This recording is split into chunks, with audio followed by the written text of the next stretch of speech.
James Twin for the untouchable True School Sports. Let's go, baby. Bow! Be careful what you wish for because it can become a reality. Yeah. The Untouchable True School Sports Empire proudly presents something the boxing games are missing. Hey, what's going on? It's your boy BT. I came here to talk some boxing with the thousands of True School Sports subscribers. All right, so I wanted to go ahead and redo my video on this fight because I didn't really like the original version of this video, and I feel like this will be a more centered video than the last one. Okay, so this is in fact my post-fight review, my post-fight thoughts for what was an amazing fight. Questionable outcome, but an amazing fight. It didn't fail to deliver on action, and if anything, this fight actually exceeded expectations. And that fight is none other than David Morrell Jr. versus the strong Russian Imam Katayev. Now, the odds makers, if I'm not mistaken, I believe Morrell was like a 5-1 or 6-1 favorite. He was a pretty sizable favorite in this fight. I didn't quite see it that way. I actually thought that this was more close to a 50-50 fight than it was a 5-1 or 6-1 fight. And a lot of the odds being swayed in Morrell's favor was just a byproduct of Morrell having more notoriety and also being in a fight with a big name like David Benavidez and giving him a tough fight. So that's where I think the perception came from. Now, as far as the actual fight, David Morrell, the result of the fight was David Morrell getting a controversial split decision victory. Now, I didn't score the fight round by round, but watching it, I thought Imam Katayev definitely won the fight. He scored a knockdown in the 5th round, and he was the more consistent, more effective, busier fighter throughout the duration of their 10 rounds. So even though Morrell closed the fight pretty strong and actually wound up hurting Katayev a couple times, I thought Katayev was just the more effective fighter. And with the 10-8 round, that should have sealed the deal for him. But the judges clearly didn't see that. They gave the fight to Morrell. So Morrell scores a controversial decision, and in the eyes of many people, Imam Katayev got robbed. Now, really and truthfully, when I initially watched this fight, and I'm not gonna lie to you, I still kind of do feel this way. Imam Katayev just tested positive for steroids with the IBA in Russia. Now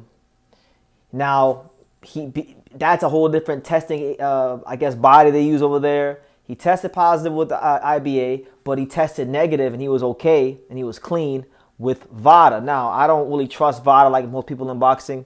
I know quite a lot of fighters who have given me reason to believe that VADA is not a trustworthy organization. Now, that's just my interpretation, but he was cleared. One thing I didn't say in my the last time I made a video about this fight was that Imam Katayev was in fact cleared by the ABC Boxing Commission, and that was from a test in April of last year. He has had a couple fights since then and has tested clean all those other times. So, look, whether you think he deserved to be in this fight or not due to his positive test, that's your decision to make. I'm not going to tell you what to think. I want you guys to think for yourselves. Don't let True School, think for you. You think for yourself, because a lot of you guys are pretty smart.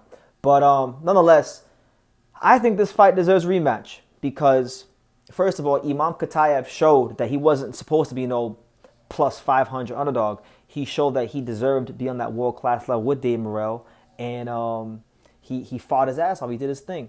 And it's not even just for Katayev. It's also for Morrell because really and truthfully, when you look at Morrell as a super middleweight, as a 168-pounder, was one of the most sensational, dominant fighters in boxing. I mean, think back to the fights he had against guys like, Alontes Fox and Mario Caceres and Eidos Ubasinuli, who we almost damn near killed, Yamagashi Fakao, these kind of guys, Sena Egbeko. These were fighters where he wasn't just beating them. He was knocking these guys out inside of 6 rounds, flashing otherworldly hand speed, and really showing special talent at 168. And truth be told, like if I was in a management position for David Morrell Jr., I would highly advise him to go back down to 168 and get a nutritionist, get whatever you can, get down to 168. I feel like that's his best optimum weight.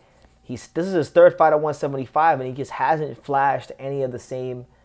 He hasn't been able to really knock these guys out. These guys are taking his punches, and he's in tough fights every time. I mean, a lot of people want to gloss over his fight against Hot Rod Kalajic, but that was his first fight. It was buried deep on the undercard of Crawford Madrimov at like 12 in the afternoon in LA. So a lot of people didn't see it, but he had a tough fight, and a lot of people thought that the score should have been closer than what the judges scored it.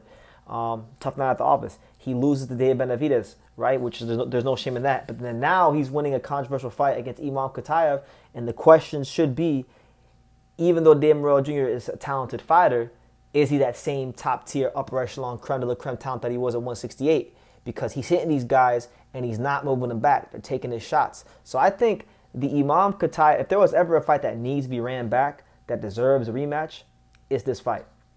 Because Dave Morrell Jr. has quite a lot to prove as a light heavyweight, and I think he should prove it against a guy that a lot of people thought he lost to. Now, do I personally think that Luis de Cubas Jr., being the astute manager he is, and all the people that have a role in Morrell's career, do I think that these guys are going to allow Morrell to fight Imam Katayev again in a rematch? Hell no.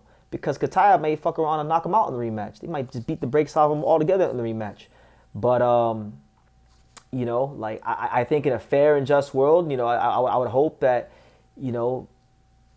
Turki Al-Sheikh and the fine folks there can offer enough money to where Morrell sees the incentive, and Team Morrell sees the incentive to take the Katayev rematch, because right is right and wrong is wrong. And Katayev, I think, got royally screwed in this fight. Now, do I necessarily feel bad about it? No, not really, because again, I know the ABC commission cleared him, and I know there's an argument you can make to say that he showed enough evidence of testing clean to be in the fight. But it just raises an eyebrow. You test positive with the IBA, but you test negative with VADA. It's like it just looks, they say perception is reality. It looks fishy. So I don't feel the worst for Katayev. I'm not gonna sit here and cry injustice and all this. Like, yeah, he should have probably won, but it's debatable if he even should have been in the fight. So that's where I'm at with it. But I do think there should be a rematch, regardless of how I feel about the IBA and the VADA and steroids. I believe that this fight should be ran back. One, because both guys have a lot to prove in the rematch. And second of all, it was an amazing fight. I mean, honestly, Katayev versus Morrell is in the running quite possibly for the best fight that Turki Al-Sheikh has ever put on, in terms of excitement, in terms of action, in terms of I think it was that great of a fight. Because Morrell, even down the stretch, he hit Katayev with some murderous shots. And Katayev took the shots and somehow was able to stand up. So, you make of that what you will. What do you guys think? Do you guys think that there should be a rematch?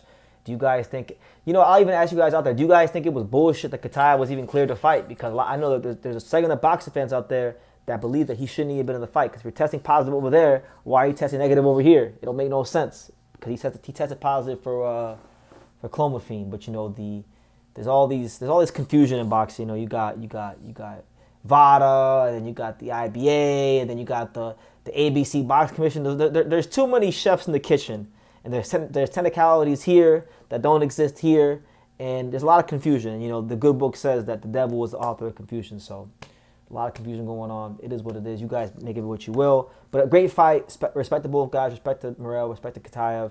I really, really enjoyed the fight. Leave your comments down below. Make sure you guys take the time to subscribe. And like I say in every single one of these videos, you can love me or you can hate me, but I'm just a kid from Daniel. So until next time, take care, guys.